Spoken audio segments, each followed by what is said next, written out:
सभी को प्रभु यीशु मसीह के मीठे और पवित्र नाम में जय मसीह की। हे जाति जाति के सब लोगों, यहोवा की स्तुति करो। हे राज्य राज्य के सब लोगों, उसकी प्रशंसा करो, क्योंकि उसकी करुणा हमारे ऊपर प्रबल हुई है और यहोवा की सच्चाई सदा की है। यह की स्तुति करो। अपने स्थानों पे खड़े हो जाएंगे और आज की आराधना आह्वान गीत के साथ आरंभ करेंगे। सारी दुनिया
को बंद करेंगे। धन्यवाद धन्यवाद धन्यवाद देते हैं पिता परमेश्वर सुंदर समय के लिए। राजा, हम आपकी स्तुति, आपकी प्रशंसा, आपकी बढ़ाई करते हैं खुदा, क्योंकि आप इसके योग्य परमेश्वर हैं। ओ पिता परमेश्वर, हम धन्यवाद देते हैं खुदा कि आपने पिता परमेश्वर इस समय को हमारे जीवन में दिया खुदा, कि आपके इस पवित्र रविवार के दिन पिता परमेश्वर हम आपकी आराधना खुदा, आपकी स्तुति, प्रशंसा और बढ़ाई कर पा रहे हैं।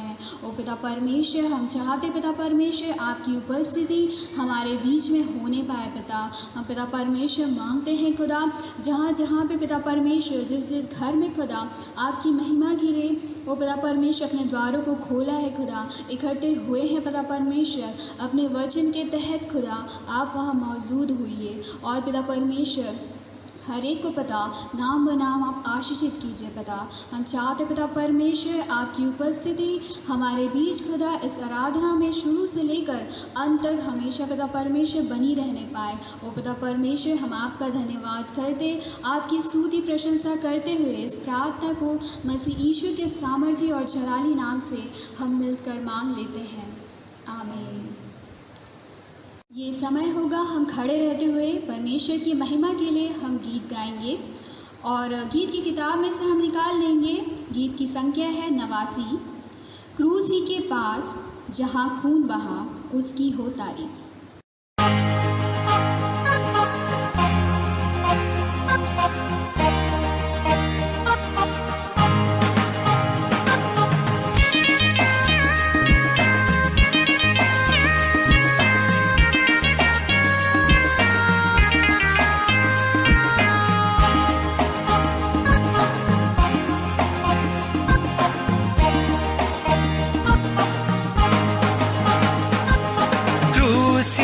पास जहाँ खून बहा, दाग के गुनाहों से मैं गाया, खून से वहाँ ये दिल साफ हुआ, उसकी हो तारीफ।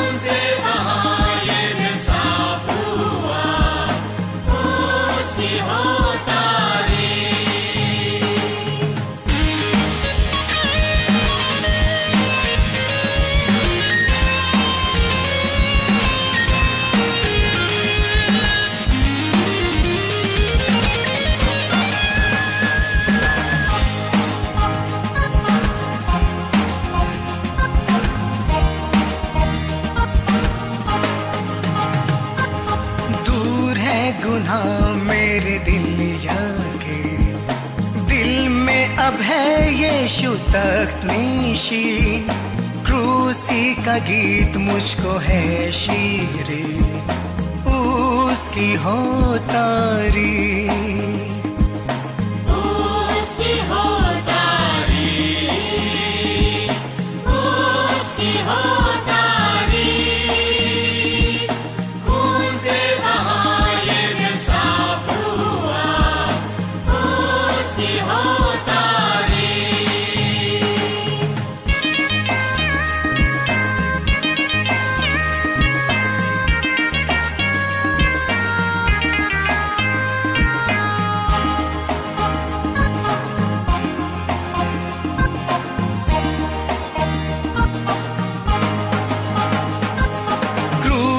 वो चश्मा है बेशबहा, खुश हूँ कि मैं उसके पास गया। खूब मुझको यीशु ने साफ किया, उसकी हो तारीफ।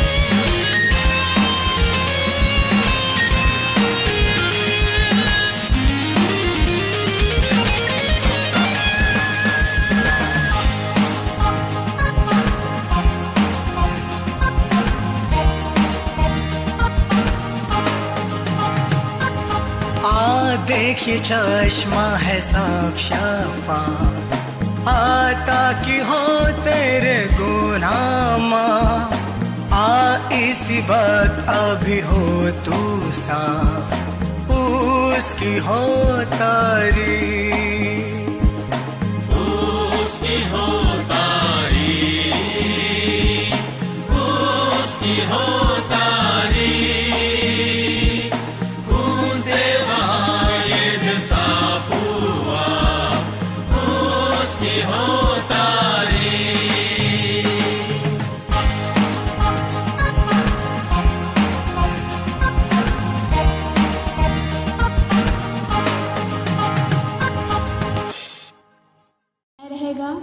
हम खड़े रहते हुए प्रेरितों का विश्वास वचन, जो हम सब का विश्वास वचन है, एक साथ अंगीकार करेंगे।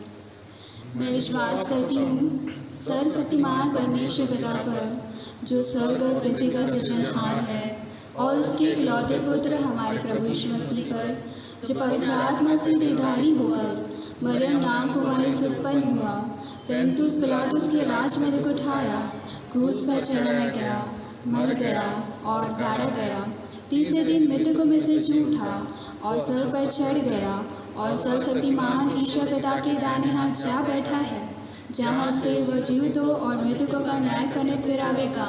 मैं विश्वास करती हूँ पवित्र आत्मा पर, प्रचलित पवित्र कलीसिया पर, पवित्र लोगों की संगति, पापों की क्षमा, देह के जी उठने और अनंत जीवन पर। आमीन। हम सब अपने स्थानों पर आदत से बैठ जाएंगे और ये समय होगा प्रार्थना का। आइए हम प्रार्थना करेंगे।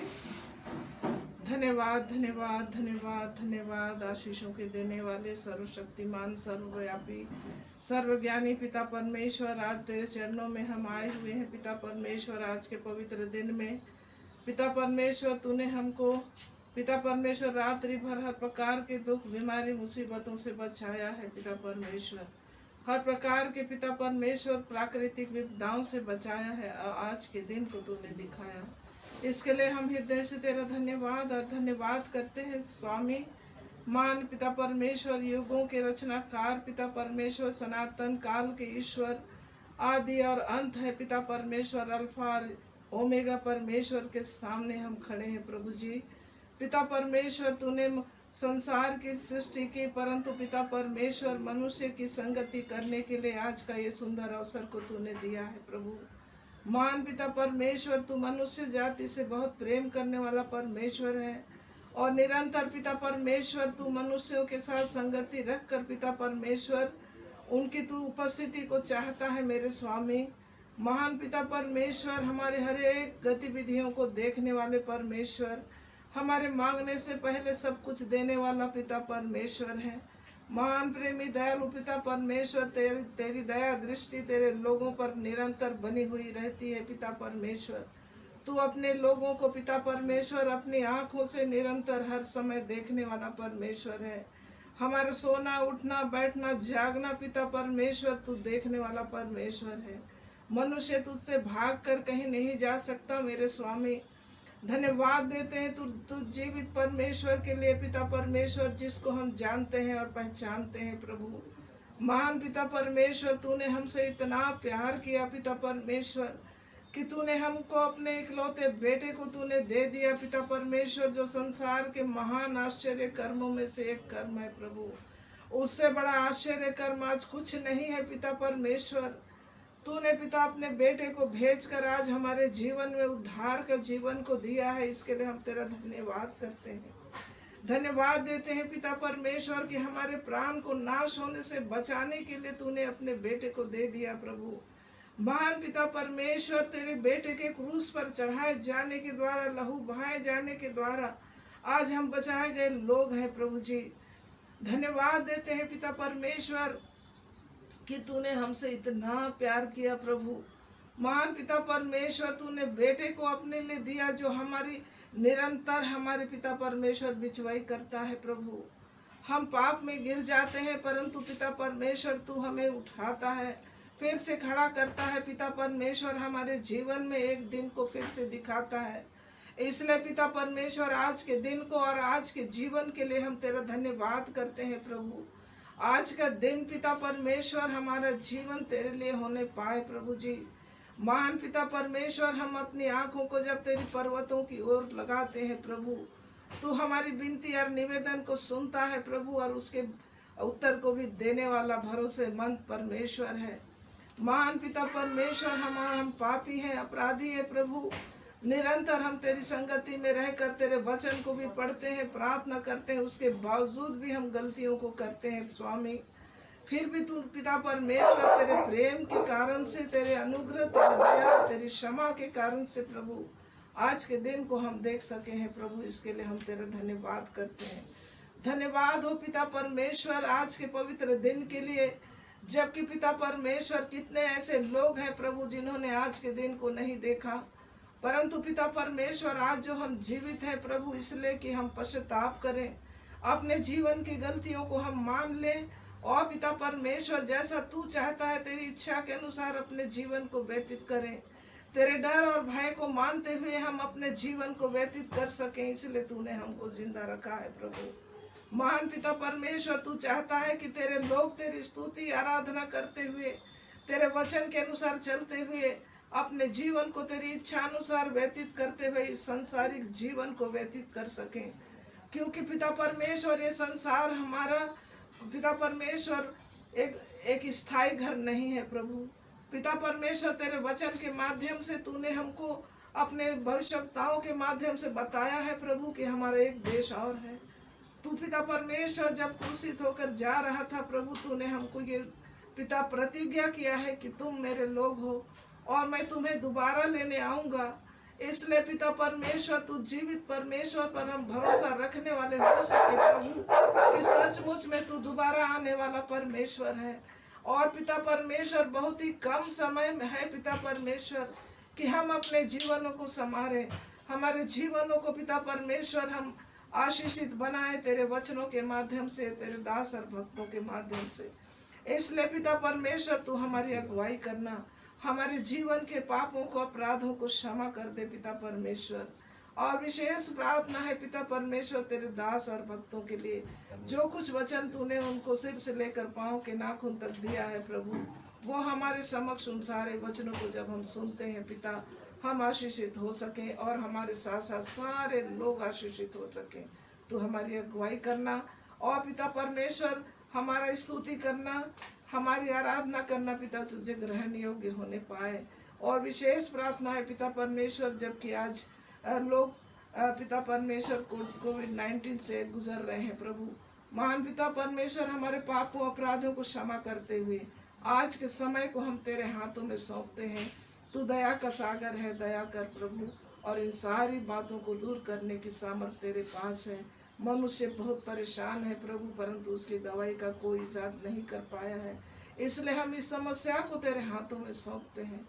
जिनके घरों में बीमार है प्रभु, हर एक बीमारों की तू अगुवाई करना, हर एक जन की तू रक्षा रखवाली करना। और पिता परमेश्वर उन्हें बहुतायत की तू आशीष और चंगाई को प्रदान करना प्रभु। हमारे पापों अपराधों को के लिए हम तुझसे क्षमा चाहते हुए आज के दिन को, आज के कार्यक्रम को, आज के आराधना को तेरे हाथों में सौंपते हुए तेरे बेटे यीशु के नाम से चाहती हूँ, सुना ग्रहण कर। आमीन। हे हमारे पिता, आप जो स्वर्ग में हैं, आपका नाम पवित्र माना जाए, आपका राज्य आवे, आपकी इच्छा जैसे स्वर्ग में पूरी होती है वैसे इस पृथ्वी पर पूरी हो। हमारे दिन की रोटी आज हमें दीजिए, और जैसे हमने अपने अपराधों को क्षमा किया है वैसे आप हमारे अपराधों को क्षमा करिए। हमें परीक्षा में न डालिए वरन बुराई से बचाइए, क्योंकि राज, पराक्रम और महिमा सदा आपकी है। आमीन। आइए हम सब अपने स्थानों पे खड़े हो जाएंगे और ये समय होगा उत्तरवादी पाठ पढ़ने का। और हम गीत की किताब में से चुने हुए पाठ की संख्या हम निकाल लेंगे 48। और मैं निवेदन करूंगी बहन पूजा जेकब से इसे पढ़ने में अगुवाई करेंगी। आइए हम सब गीत की पुस्तक में से निकाल लेंगे चुने हुए पाठ की संख्या 48। सर्वप्रधान परमेश्वर स्तुति की योग्य हैं। सारी पृथ्वी के लोगों यहोवा का जय जयकार करो। आनंद से यहोवा की सेवा करो, जय जयकार के साथ उसके सम्मुख आओ। निश्चय जानो कि यहोवा ही परमेश्वर है, उसी ने हमको बनाया और हम उसी के हैं। हम उसकी प्रजा और उसकी चराई की भेड़ें हैं। उसके फाटकों से धन्यवाद और उसके आंगनों में स्तुति करते हुए प्रवेश करो। उसका धन्यवाद करो और उसके नाम को धन्य कहो। क्योंकि यहोवा भला है, उसकी करुणा सदा ही है और उसकी सच्चाई पीढ़ी से पीढ़ी लो बनी रहती है। मेरा प्राण प्रभु की बड़ाई करता है और मेरा आत्मा और मेरे उद्धार करने वाले परमेश्वर के आनंदित हुआ। क्योंकि उसने अपनी दासी पर दृष्टि की है। इसलिए देखो, अब से सब समयों के लोग मुझे धन्य कहेंगे। क्योंकि उस शक्तिमान ने मेरे लिए बड़े बड़े काम किए हैं और उसका नाम पवित्र है। और उसकी दया उन लोगों पर जो उनसे डरते हैं पीढ़ी से पीढ़ी तक बनी रहती है। उसने अपना बाहुबल दिखाया और जो अपने आप को बड़ा समझते थे उन्हें तितर बितर किया। उसने बलवानों को सिंहासन से गिरा दिया और दीनों को ऊंचा किया। उसने भूखों को अच्छी वस्तुओं से तृप्त किया और धनवानों को छूते हाथ निकाल दिया। उनसे अपने सेवक इस्माइल को संभाल लिया और अपनी दया को स्मरण करे, जो इब्राहिम और उसके वंश पर सदा रहेगी, जैसा उसने हमारे बाप दादों के से कहा था। हम सब स्तुति गीत गाएंगे। पिता की स्तुति और पुत्र और पवित्र आत्मा की, जैसे आरंभ में हुई है, आज भी और रहेगी, युग अनुयुग।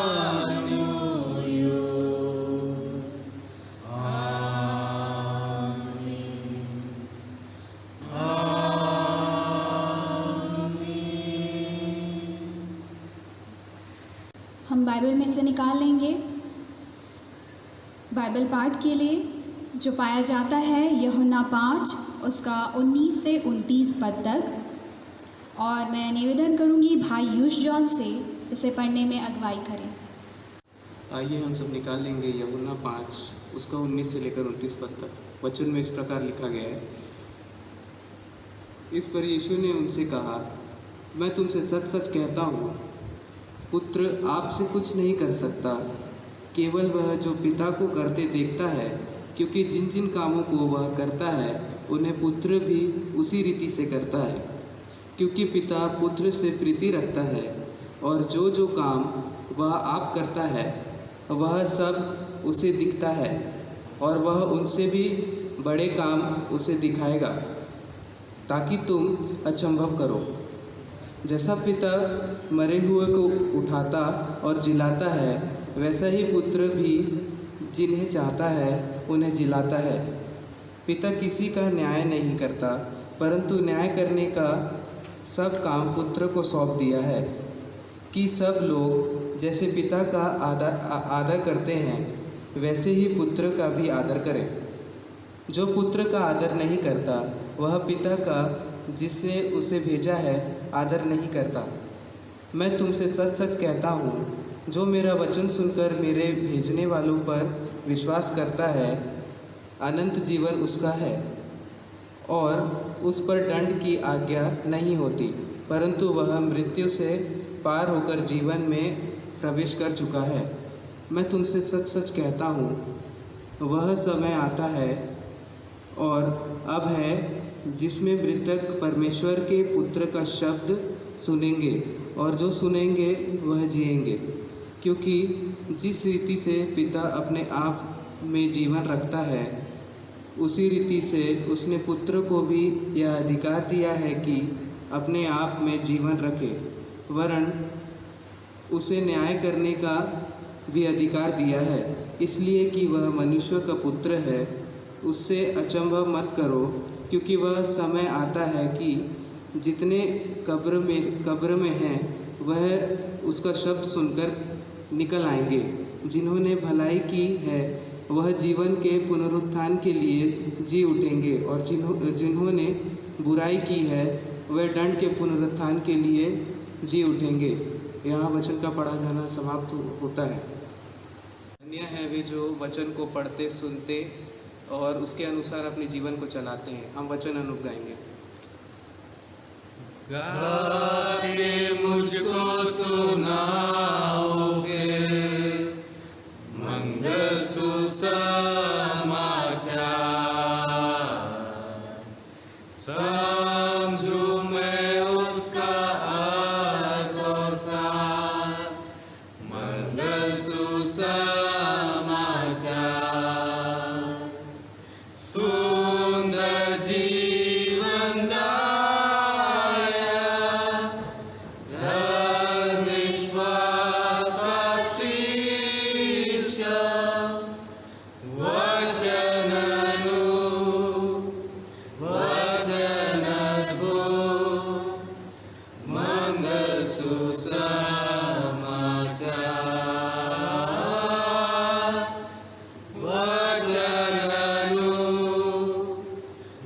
वचन अद्भुत, मंगल सुसमाचार।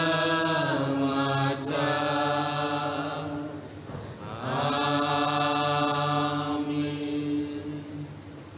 अब समय होगा विशेष प्रार्थना का, और हम प्रार्थना करेंगे उन तमाम प्रियजनों के लिए जिनका आज या बीते सप्ताह विवाह की वर्षगांठ वो मना रहे हैं या जन्मदिन वो मना रहे हैं, और जिन्होंने आशीषों को प्राप्त की है चंगाई के माध्यम से और अन्य माध्यमों से उन्होंने आशीषों को प्राप्त की। हम ऐसे लोगों के लिए हम दुआ करेंगे और परमेश्वर को धन्यवाद देंगे। आइए हम प्रार्थना में जाएंगे, और मैं निवेदन करूंगी बहन शैलजा सिंह से, वो इस प्रार्थना में अगुवाई करेगी। प्रार्थना में जाएंगे। धन्यवाद धन्यवाद धन्यवाद देते पिता परमेश्वर सुंदर समय के लिए। खुदावंद प्रभु जी, आपने पिता परमेश्वर हमें हफ्ते भर बचा के रखा राजा, और पिता परमेश्वर इस अवसर को दिया पिता कि हम घरों में बैठकर पिता आपकी इस आराधना को हम कर सके मेरे पिता। इस पवित्र दिन में हमें लाया प्रभु जी, ताकि पिता परमेश्वर हम घरों में बैठकर भी पिता आपकी आराधना हमारे परिवार के साथ मिलकर कर सके मेरे राजा। ओ पिता परमेश्वर, हम प्रार्थना करते हैं विशेषकर उन उन प्रियों के लिए मेरे पिता जिनका पिता परमेश्वर जन्मदिन है मेरे पिता, या उन्होंने पिता परमेश्वर पिछले दिनों अपने जन्मदिन को मनाया मेरे राजा, उन्हें पिता परमेश्वर आपने अभी तक संभाला है मेरे खुदा। ओ प्रभु जी, उन्हें आपने माता के गर्भ से लेकर पिता परमेश्वर अभी तक उन्हें आशीषित रखा है मेरे पिता। हर एक बीमारी, हर एक परेशानियों से आपने उन्हें बचाया है खुदा, से धन्यवाद देते प्रभु जी। आने वाले फ्यूचर को, आने वाले भविष्य को हम पिता परमेश्वर उनके भविष्यों को आपके हाथों में सौंप देते मेरे खुदा। ओ पिता परमेश्वर, मैं प्रार्थना करती प्रभु जी, जिन्होंने पिता परमेश्वर अपनी शादी की सालगिरह को मना रहे हैं मेरे पिता, उनके लिए हम प्रार्थना करते हैं प्रभु जी। पिता परमेश्वर, आपने उन लोगों को जोड़ा है मेरे खुदा, और पिता परमेश्वर उनके जीवन में तमाम उतार चढ़ाव को प्रभु जी, हर एक परेशानियों को आपने दूर करते हुए पिता परमेश्वर एक नया वर्ष उनके जीवन में जोड़ रहे हैं पिता, इसलिए हम आपको धन्यवाद देते राजा। ओ पिता परमेश्वर, हम प्रार्थना करते उन प्रिय जनों के लिए मेरे पिता, जिनके जीवन में आपने अद्भुत कार्यों को किया मेरे राजा। आपने पिता परमेश्वर के जीवनों में पिता परमेश्वर एक नई गवाही को जोड़ा है मेरे पिता, इसलिए धन्यवाद देते राजा। ओ पिता परमेश्वर, जनों को पिता परमेश्वर हम आपके पवित्र हाथों में सौंप देते मेरे पिता, उनके प्रभु जी नए वर्षों को हम आपके हाथों में सौंप देते मेरे पिता, और प्रभु जी उन्हें आपके नाम से आशीषित घोषित करते मेरे पिता। तमाम बातों में हम आपको धन्यवाद देते हुए इस प्रार्थना को मसीह यीशु के नाम से मांग लेते हैं, आमीन।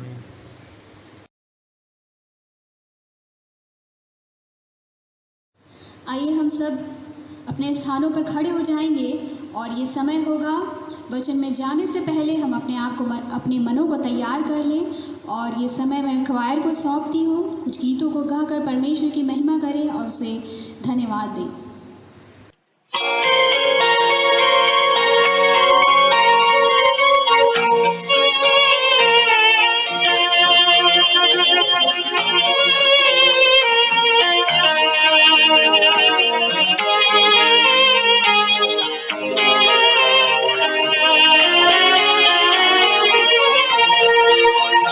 मेरे मन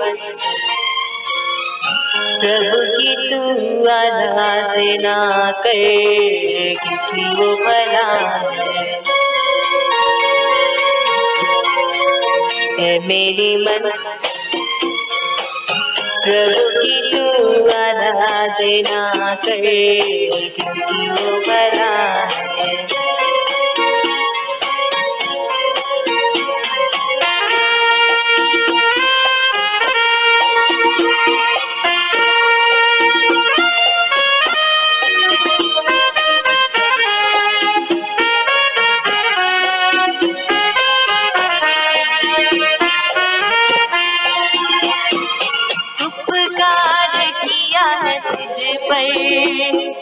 जब तूने नहीं जाना, फिर भी गले लगाया, क्योंकि यीशु भला है। उपकार किया है तुझ पर, जब तूने नहीं जाना, फिर भी गले लगाया, क्योंकि यीशु भला है। मेरे मन प्रभु की तू आराधना कर, क्योंकि वो भला है।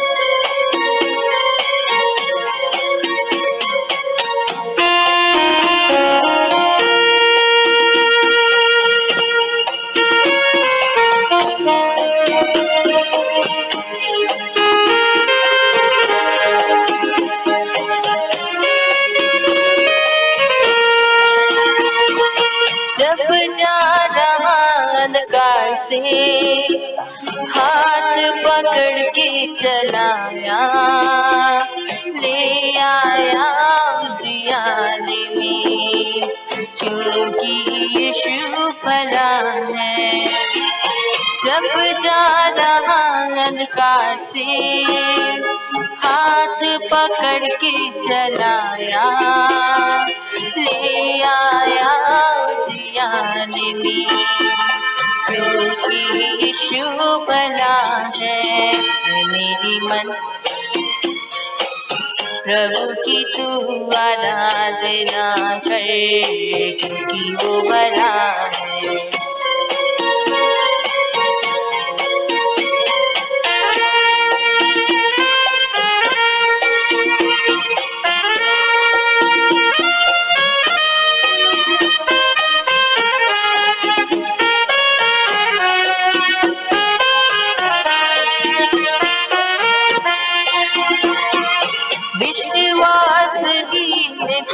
तू विश्वास तुझे दिलाया, अपना प्यार जताया, क्योंकि यीशु भला है। विश्वासहीन था तू, विश्वास तुझे दिलाया, अपना प्यार जताया, क्योंकि यीशु भला है। मेरे मन प्रभु की तू आराधना कर, क्योंकि वो भला है। मेरे मन प्रभु की तू आराधना कर, क्योंकि वो भला है।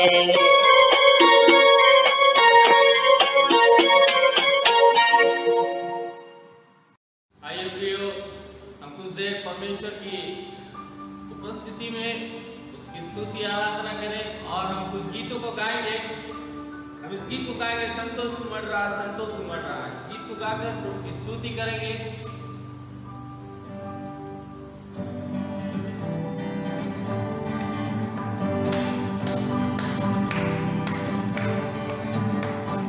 संतोष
आइए प्रियो, इससे पहले कि हम वचन में जाएं, हम अपने मनों को तैयार करने के लिए उस परमेश्वर से धन्यवाद दें, से प्रार्थना करें कि उसने हमें एक सप्ताह भर बचा कर रखा और उन तमाम दुख तकलीफों से बचा कर रखा जो हमारे ऊपर आ सकती थी, लेकिन हमारा परमेश्वर महान परमेश्वर है। अपने लोगों को वो हमेशा अपने पंखों तले आड़ में छिपाए रखता और हमेशा हमें बचाए रखता। आइए प्रियो, हम इस गीत को गाएंगे, मेरी हर धड़कन में तेरा नाम हो, मेरी हर सांस की हो तू वजह से। हम गीत को गाएंगे और परमेश्वर पिता के प्रार्थना में लगे रहेंगे। हम आंख बंद करके इस गीत को गाएंगे। धड़कन पे तेरा ही नाम हो, हर सांस की हो तू वजह, मेरी हर सुबह की तो शुरुआत हो, एहसास में हो तू बसा, मेरी हर धड़कन पे तेरा ही नाम हो, हर सांस की हो तू वजह, मेरी हर सुबह की तो शुरुआत हो,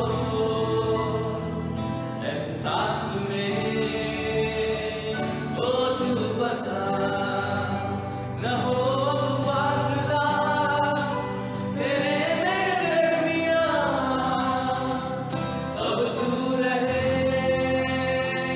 मेरा रहनुमा, ये मेरी रूह ना रहे, न हो ये जिस्म मेरा, पर जाऊं मैं तेरे रूह का सिला, मेरी हर धड़कन पे तेरा ही नाम हो,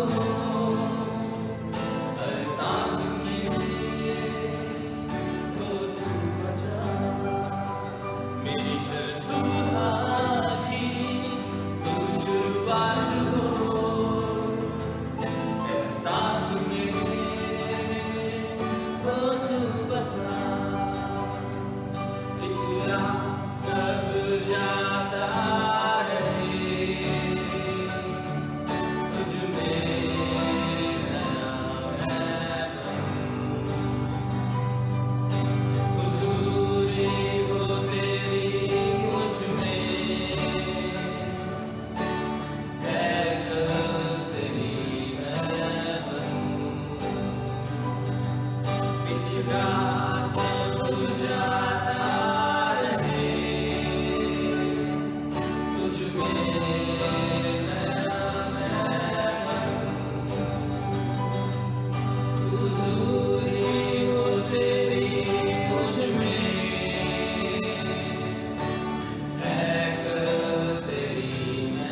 जी आपका धन्यवाद देते हैं पिता परमेश्वर, ये सुंदर दिन के लिए खुदावंद राजा जो आपने हमारे जीवन में जोड़ा है पिता परमेश्वर।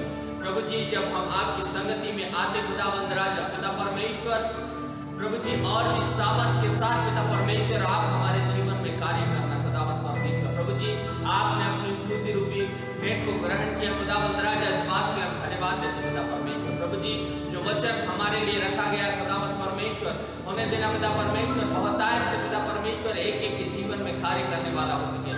प्रभु जी जब पिता परमेश्वर जितने लोग प्रभु जी संगति में जुड़ते खुदावंद राजा, एक एक लोगों के जीवन में आप कार्य करना प्रभु जी, और जो वचन प्रभु जी आत्मिक खोज के लिए रखा गया पिता परमेश्वर, एक एक के जीवन में कार्य करें और पिता परमेश्वर वो उस वचन के अनुसार चलने वाले हो सके खुदावंद परमेश्वर। तमाम पिता परमेश्वर बंधनों को यीशु के नाम से तोड़ते खुदावंद राजा, आपके वचनों को आपके हाथों में सौंपते खुदावंद परमेश्वर, और पिता परमेश्वर इस दिन को आपके हाथों में सौंपते हुए खुदावंद छोटी सी विनती को आपके प्रिय पुत्र हमारे उद्धार करता प्रभु यीशु मसीह के नाम से मांग लेते हैं, आमीन। ये समय होगा वचन का और मैं आगे के समय को वक्ता को सौंपती हूँ। प्रभु यीशु मसीह के पवित्र नाम में आप सभी को जय मसीह की।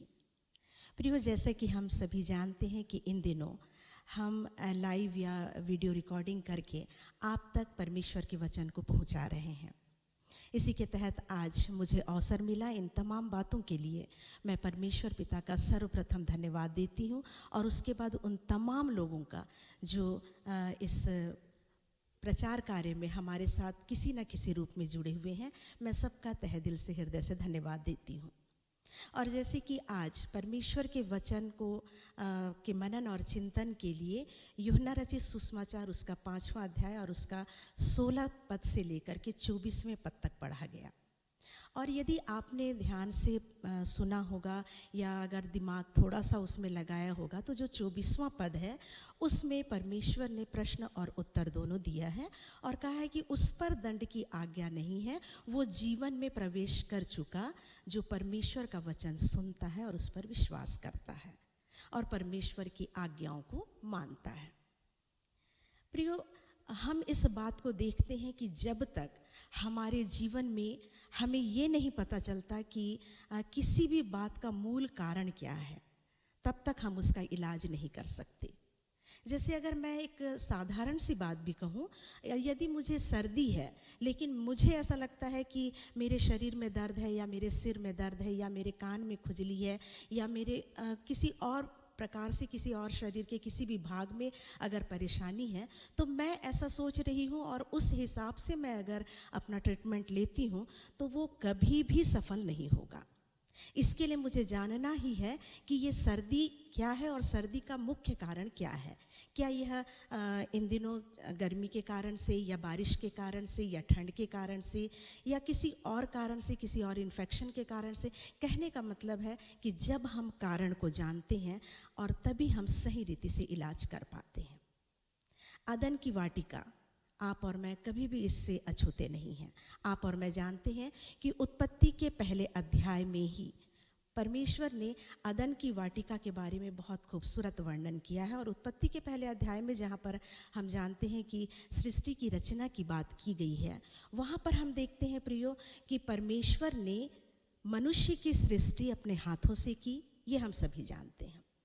और हम इस बात को भी जानते हैं कि परमेश्वर ने पहले की योजना बनाई। यदि हम उत्पत्ति के पहले अध्याय और उसके 26वें पद को देखें तो वहाँ पर पाते हैं कि परमेश्वर ने कहा कि आओ हम अपने स्वरूप और समानता में मनुष्य को बनाएं। और उसके बाद इस प्लानिंग के तहत उसने उसके बाद फिर आगे के पदों में जब हम जाते हैं तो देखते हैं कि उन्होंने परमेश्वर ने अपने हाथों से मनुष्य की रचना की। और उस रचना के करने के पीछे, उसे अदन की वाटिका में रखने के पीछे एक कारण था कि वो अदन की वाटिका की रक्षा करेगा, उसमें कार्य करेगा और परमेश्वर के साथ उसका संबंध बना रहेगा। आज सबसे महत्वपूर्ण बात हमारे जीवन में यही है कि हम काम तो करते हैं, हम किसी न किसी वाटिका में तो रहते हैं, किसी न किसी घर में तो रहते हैं, लेकिन हमारे संबंध परमेश्वर से टूट चुके हैं। हमारे संबंध परमेश्वर से अलग हो चुके हैं और यह जो बातें हैं वो एक पुत्र को उसके पिता से अलग कर देता है। यूहन्ना रचित सुसमाचार में यही बातें स्पष्ट रूप से कहा गया है और उसमें जो हेडिंग दिया हुआ है वो पुत्र के अधिकार के बारे में। जब तक आप और मैं अपने पुत्र होने के अधिकार को अपने हाथों में नहीं ले लेते प्रियो, तब तक आप और मैं इस दुनिया के ऊपर राज्य नहीं कर सकते। चाहे परमेश्वर ने आपको और मुझे ज्योति बनाया हो, चाहे आपको और मुझे बड़ी बड़ी उपाधि जैसे कि नमक की उपाधि दी हो, नमक जिसकी खासियत आप और मैं बहुत आयत तरीके से सुन भी चुकी हैं, जानते भी हैं। बड़ी बड़ी उपाधियों से परमेश्वर ने आपको और मुझे नवाजा है और आपको और मुझे अपना पुत्र कहा है, पुत्र और पुत्री कहा है। लेकिन क्या आज आप और मैं उस अधिकार को अपने हाथ में लेते हैं? थोड़ा सा हम चिंतन और मनन करेंगे। नीति वचन 16वां अध्याय के पहले पद को यदि देखते हैं तो वहाँ पर लिखा हुआ है, मन की युक्ति मनुष्य के वश में रहती है, परंतु मुंह से कहना यहोवा की ओर से होता है। अब आप देखिए, मन की युक्ति मनुष्य के वश में रहती है। कहने का मतलब कि परमेश्वर ने मन को मनुष्य के वश में कर दिया है, छोड़ दिया है कि मनुष्य इस मन के द्वारा जैसा वो विचार करेगा वैसा ही उसके जीवन में होता चला जाएगा। लेकिन यदि वो अपने जीभ में, यदि अपने ज़ुबान में अगर वो लगाम ले लेता है, यदि वो अपने मुख में लगाम दे देता है, तो ये बातें परमेश्वर के द्वारा ठहरती है और वो बातें पूरी होती है। क्योंकि जैसे कि हम जानते हैं, जीभ के वश में जीवन और मृत्यु दोनों है। मन की युक्ति की बात, जैसे कि मैंने अदन की वाटिका की बात की है, तो हम आप और मैं जानते हैं कि वहाँ पर भी जो एक पाप की शुरुआत हुई वो भी मन की स्वतंत्रता और मन के मन मानेपन से कार्य किए जाने के कारण रहा है। परमेश्वर की आज्ञा को ना मान करके मनुष्य ने, आदम ने जब पाप किया, हवा ने जब पाप किया, तो ये अपने मन को अपने वश में नहीं रख पाए। एक प्लानिंग जो परमेश्वर की थी कि वो अदन की वाटिका में मनुष्य के साथ संगति करेगा, मनुष्य उस अदन की वाटिका में आराम से जीवन व्यतीत करेगा, सब कुछ छिन्न भिन्न कर दिया और अपनी सोच का सहारा लिया, अपनी समझ का सहारा लिया और उसी के अनुसार उसे जो चीज़ पसंद आया उसे उसने अपने जीवन में रख लिया।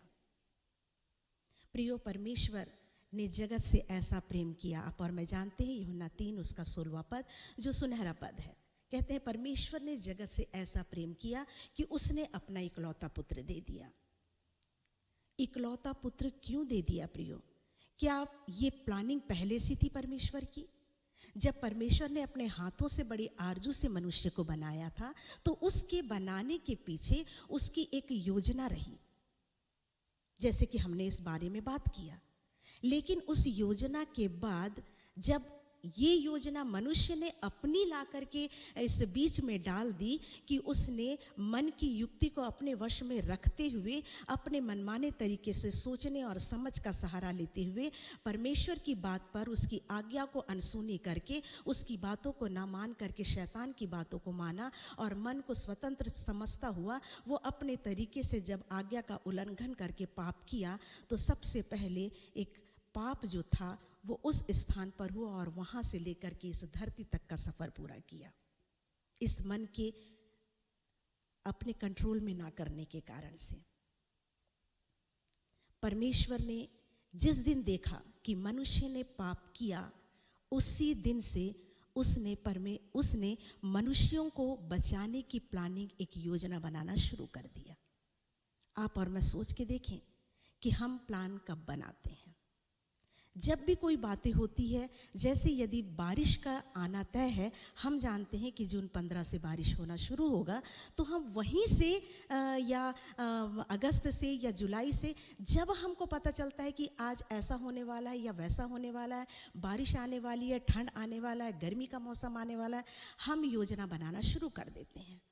परमेश्वर ने अदन की वाटिका में जब देखा कि जैसे ही पाप हुआ, उसने अपने प्रिय पुत्र को इस धरती में भेजने के लिए योजना बना ली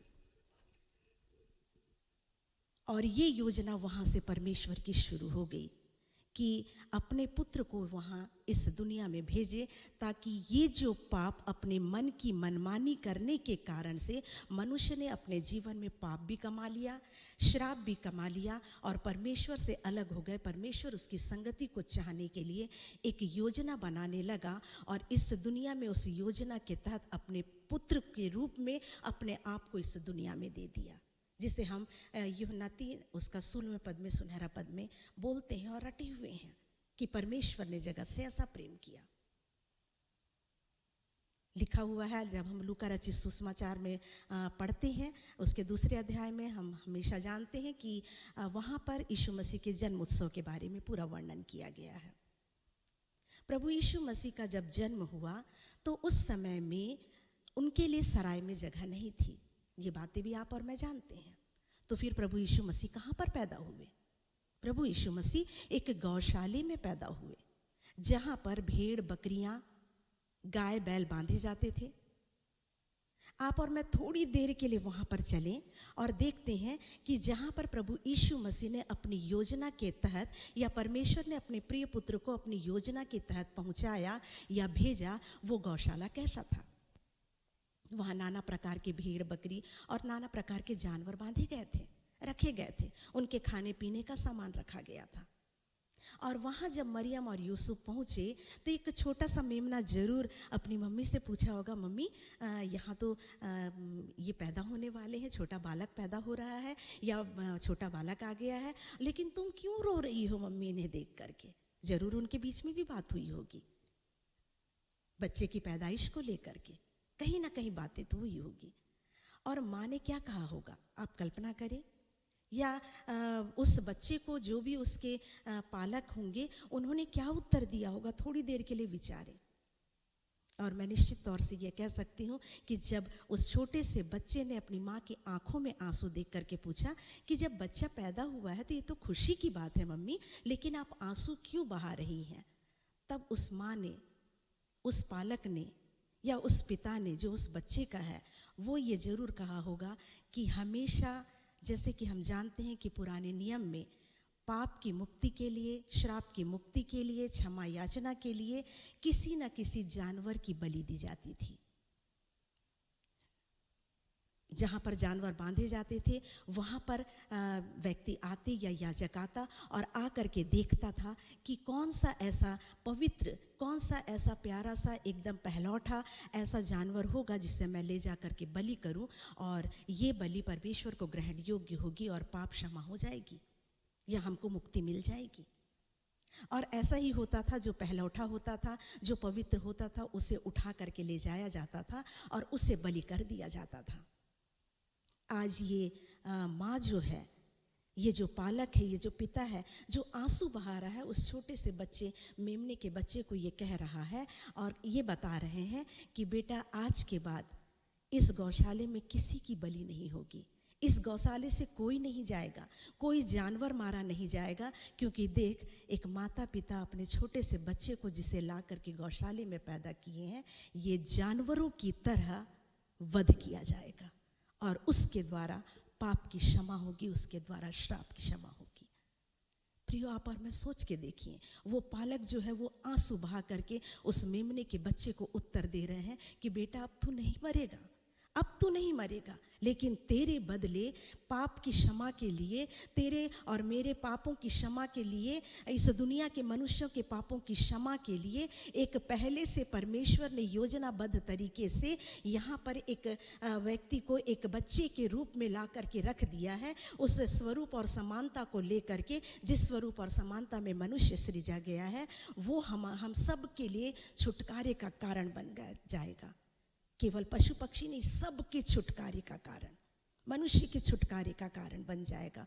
और वो आंसू बहाने लगा, आंसू बहाने लगे, वो बच्चा भी आंसू बहाने लगा। ये खुशी के आंसू थे, ये सुसमाचार था जो उन लोगों ने सबसे पहले सुना और उसके बाद वो सारे कान भी सुनने लगे जो इस सुसमाचार को सुनना चाहते थे। प्रियो, आज मैं आपको ये बताना चाहती, आप और मैं देखें नीति वचन 16 उसका 4 पद में लिखा हुआ है, यहोवा ने सब वस्तुएं विशेष उद्देश्य के लिए बनाई हैं। क्या लिखा हुआ है? यहोवा ने सभी वस्तुएं विशेष उद्देश्य के लिए बनाई हैं। वो छोटा सा मेमना, वो गाय, वो बैल, वो गधा, सारी चीज़ों को, इस दुनिया की एक एक वस्तुओं को परमेश्वर ने किसी न किसी योजना के तहत बनाई है। जब 40 दिन और 40 रात बारिश हुई और उस बारिश में जो परमेश्वर का प्रकोप था, नूह के जहाज में जितने 8 प्राणी और जितने जीव जंतु नूह के साथ गए वो बचा लिए गए। तो उनके साथ मनुष्य और उसके साथ साथ जानवर और जीव जंतु सबको परमेश्वर ने क्यों बचाया?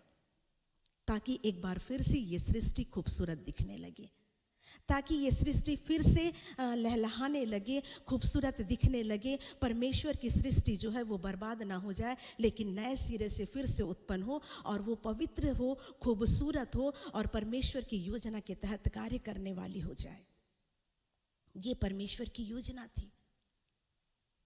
लेकिन आप और मैं देखते हैं प्रियो, उसके बाद भी पाप और पाप और पाप और पाप बढ़ते चले गए, होते चले गए, होते चले गए।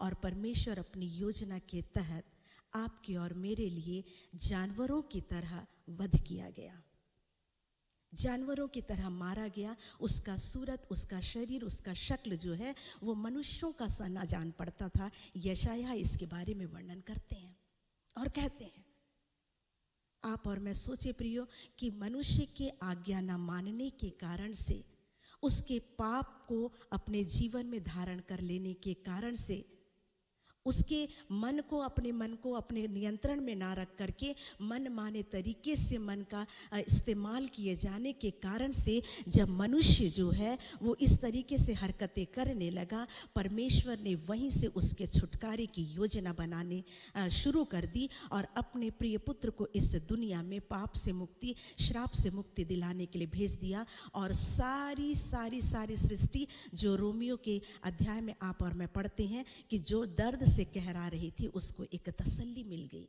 कि उसका छुड़ाने वाला आ गया। लेकिन क्या आज आप और मैं यूहन्ना रचित सुसमाचार 5वां अध्याय उसका 16 पद से लेकर के 24वें पद तक पढ़ते हैं कि जहाँ पर इन बातों का वर्णन जो आज हमने विशेष मनन और चिंतन के लिए लिया कि पुत्र के अधिकार को लेकर के प्रभु यीशु मसीह इस दुनिया में आए और आपको और मुझे भी उसने वो पुत्र और पुत्री कहते हैं। क्या आप और मैं उस पुत्र और पुत्री के अधिकार को अपने तहत देखते हैं, अपने हाथों के अधीन देखते हैं, अपनी मन की युक्तियों में, अपनी योजनाओं में उसे शामिल करते हैं? यदि करते हैं प्रियो, तो आपका और मेरा परमेश्वर बहुत आनंदित होता है, क्योंकि परमेश्वर चाहता है कि जैसे कि अभी मैंने पढ़ा नीति वचन 16 उसका 4 पद में कि यहोवा ने सब वस्तुएं विशेष उद्देश्य के लिए बनाई हैं। आप और मेरी रचना उसने हाथों से यूं ही नहीं की, एक विशेष उद्देश्य से आपको और मुझे भी बनाया है। लेकिन यदि आप और मैं उस उद्देश्य को अपने जीवन से पूरा नहीं करेंगे तो परमेश्वर का इतना बड़ा बलिदान देना, उसका स्वर्ग को छोड़ करके धरती पर आना, उसका हर एक प्रकार की जो योजनाएं हैं वो विफल हो जाएगी। और उसके विफल होने का कारण एक बार आप और मैं उस समय भी थे और एक बार आप और मैं आज भी होंगे। और ये आपके और मेरे जीवन के लिए बहुत भयावह होगा, क्योंकि दूसरी बार आपको और मुझे पाप और श्राप से छुटकारा देने परमेश्वर ने केवल एक बार वो बलि हो चुका। अब अगर आएगा तो वो न्याय के सिंहासन पर बैठ करके आएगा, वो न्याय के सिंहासन पर विराजमान होकर आएगा और वो आपका और मेरा फैसला करेगा कि योना के प्रचार को सुन करके लोगों ने तो अपना जीवन बदला, लेकिन यहाँ तो मैं वो हूँ जो तुम्हारे लिए मारा गया, गाड़ा गया और तीसरे दिन मृतकों में से जी उठा। लेकिन यदि आज भी तुम मुझ पर विश्वास नहीं करते और आज्ञा को नहीं मानते, तो जैसे कि यूहन्ना 5 उसका 24वें पद में कहता है कि वो जीवन में प्रवेश कर जाएंगे जो इन आज्ञाओं को मानेंगे, जो परमेश्वर पर के उसके पुत्र पर विश्वास करेंगे, वो जीवन में प्रवेश कर जाएंगे और उस जीवन के फल को प्राप्त करेंगे, उस जीवन के फल को खा लेंगे। आपके और मेरे लिए भले और बुरे के ज्ञान के वृक्ष के फल को खाने की मनाही थी, जीवन के वृक्ष के फल को खाने की मनाही नहीं थी प्रियो। आज भी वो जीवन का वृक्ष, जीवन का फल जो है आपकी और मेरी बाट जोह रहा है। क्या आप और मैं उस ओर अपने कदम को आगे बढ़ाएंगे प्रियो? क्या आप और मैं परमेश्वर के त्याग को, परमेश्वर के बलिदान को, उसके प्रेम को यूं ही जाया होने देंगे प्रियो? नहीं, क्या आप और मैं उस गौशाले में अब कोई वध नहीं होगा? वो जो पालक जो है, वो गाय और बैल और गधे जो हैं, वो जो आंसू बहा रहे हैं और खुशी से ये कह रहे हैं कि ये सुसमाचार हमारे सामने, हम देख रहे हैं कि हमारे लिए एक वध होने वाला मेमना तैयार हो गया है। क्या आज आप और मैं हर्षित नहीं होंगे कि आपके और मेरे पाप और श्राप के लिए प्रभु यीशु मसीह से दुनिया में आए और आपको और मुझे पाप और श्राप से छुटकारा दे दिया और आज आपके और मेरे लिए एक स्वतंत्र जीवन दिया है। लेकिन मन की युक्ति जो है आज भी मनुष्य के हाथ में है, जैसे कि सुलेमान कहता है नीति वचन में। और यदि आप और मैं अपने इस मन को कंट्रोल में कर लेंगे प्रियो, तो जरूर आप और मैं जय के उत्सव में प्रविष्ट कर जाएंगे। परमेश्वर इस वचन के द्वारा आप और मुझे सबको आशीष दे। आमीन। मैं धन्यवाद देती हूँ वक्ता का, जिन्होंने बहुत ही सुंदर रीति से हमारे बीच में आत्मिक मन्ना को परोसा है और हम उसे परमेश्वर की महिमा में हम उसे अपने जीवन में कार्यरत करें। और मैं परमेश्वर पिता का धन्यवाद देती हूँ और निवेदन प्रार्थना करती हूँ कि उन्हें बहुत आयत की आशीष उन्हें प्रदान करे, उनके परिवार में उन्हें बहुत आयत की आशीष प्रदान करें। अब ये समय होगा, हम बैठे रहते हुए एक गीत गाएंगे और अपनी सांसारिक भेंट परमेश्वर को अर्पित करेंगे और हम निकालेंगे गीत की संख्या 208, तेरी शीरीन आवाज़ मैं सुनता हूँ खुदा।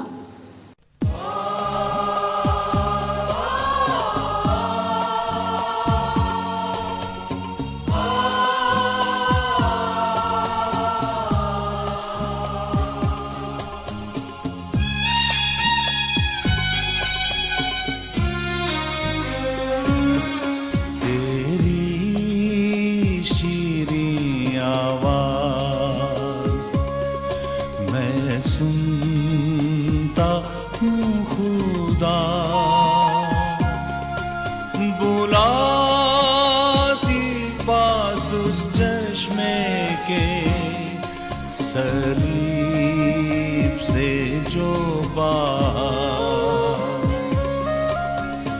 आता हूँ मसीह, आता तेरे पास, धो के साफ कर चश्मे से जो बहता क्रूस से खास।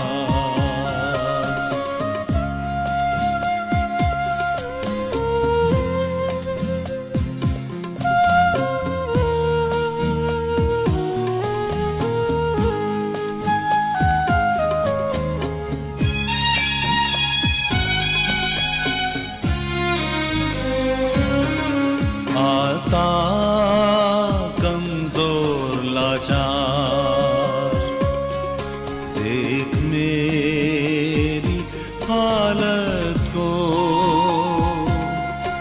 निजासत से कर पाको साफ, के भी दाग ना हो।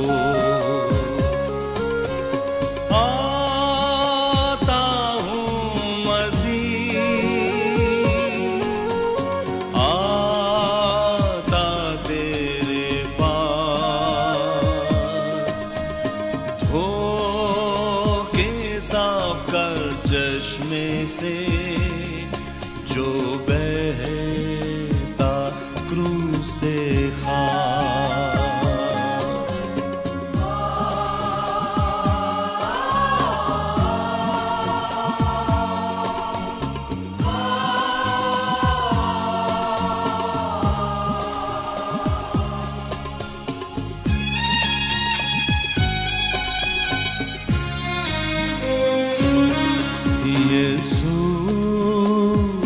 बख्शता है,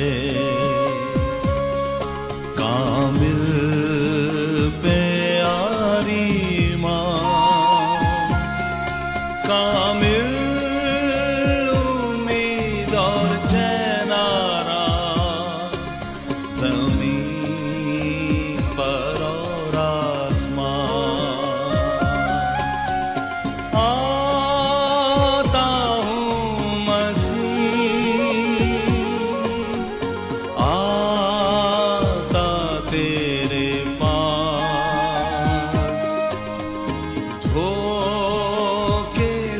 साफ कर चश्मे से जो बहता क्रूस से खास।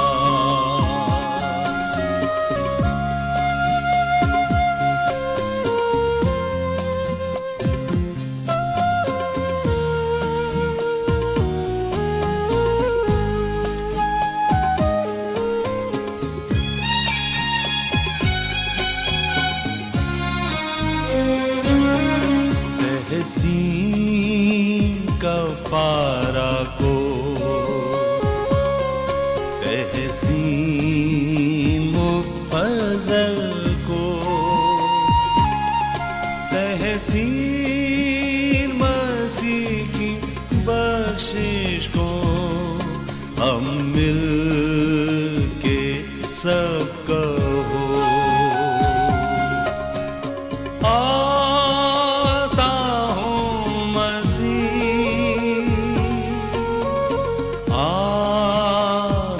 तेरे पास धो के साफ कर चश्मे से जो बहता क्रूस से खास।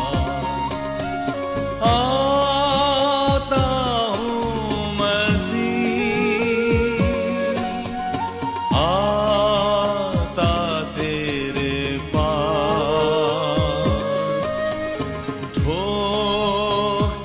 साफ कर चश्मे से जो बहता क्रूस से खास।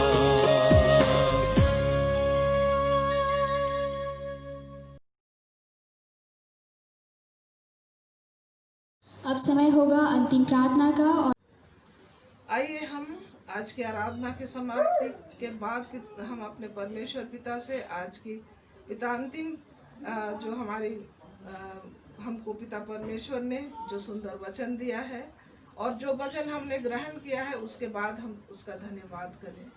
धन्यवाद धन्यवाद धन्यवाद हो पिता परमेश्वर। Hallelujah hallelujah. तूने आज के दिन को दिखाया, सुंदर वचन को सुनने में तूने हमारी अगुवाई किया है पिता परमेश्वर, इसके लिए धन्यवाद हो पिता परमेश्वर। हर एक सुनने वालों को तूने आशीष को दिया है, हम जानते हैं। धन्यवाद हो। धन्यवाद देते हैं पिता परमेश्वर कि आज हमारी उपस्थिति में हम पिता परमेश्वर हम अपनी कमाई में से जो कुछ भी तुझे हमने दिया है पिता परमेश्वर उस पर तेरी आशीष का हाथ होने पाए पिता परमेश्वर। जिन्होंने इस भेंट को पिता परमेश्वर मन्नत के द्वारा हो, फलों के द्वारा हो, चाहे किसी भी रूप में पिता परमेश्वर तेरे सामने समर्पित किया है, उस पर तू हर एक परिवारों को आशीष देना, हर एक हाथों को आशीष देना पिता परमेश्वर।